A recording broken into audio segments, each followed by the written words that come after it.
ननद बन जाए हम भौजाई बन जाई। ठीक है। हाँ लेकिन जवाब दे न आई तो हम बताई तो है। अरे हम जवाब तो से कम है, कहलो कि हम किसी से कम नहीं। सही बात है, देखा हम बता तो। अरे कौनो अकेलिया बताओ तू मोरी ननदो, कौनो अकेलिया बताओ तू हमरे ननदो, सैया मिलल या ना मोलवाना।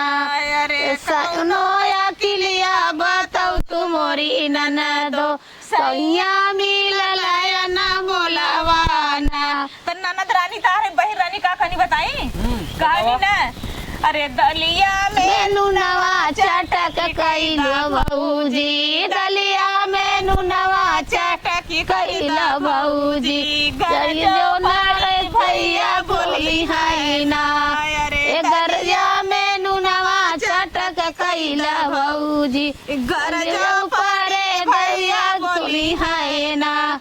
अरे खाई के खियाई के निकल गे बई मनवा, खैले खियाई के निकल गे बई मनवा, तब ना बोले नाड़ी ना।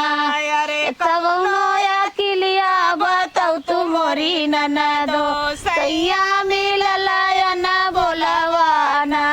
तब ननद रानी का खनी। अरे बीरवा में काले दे मोरी भौजी, घर जो पड़े भैया बोली है ना।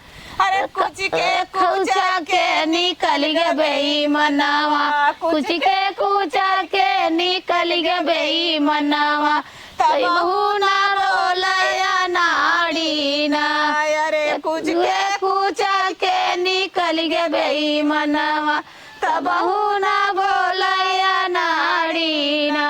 अरे कौनो अकेलिया बताओ तू मोरी ननदो, सैया मिलल या ना बोलवाना। तो तहार बहिन रानी का कहानी तो पतो है कहा। अरे तक से जिया से तकिया हटाओ तू मोरी भौजी, से जिया से तकिया हटाओ तू मोरी भौजी, घर जो परे सैया बोली है ना। अरे सैया से तकिया हटाओ तू मोरी भौजी, घर जो परे भैया बोली है ना। तो हम का खाली मालूम है। अरे सुत के सुताई के निकल गे बई मनवा, सुत के सुता के निकल गे बई मनवा, तब ना बोलया नाड़ी ना।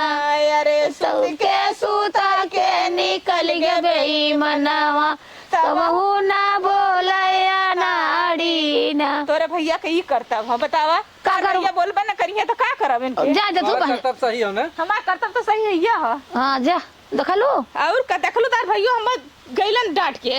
तब तार भैया हमार भैया ऐसे हइये है, तोहरम कमी है। हमारा में कमी तोहर भैया के मिलना का का जानी।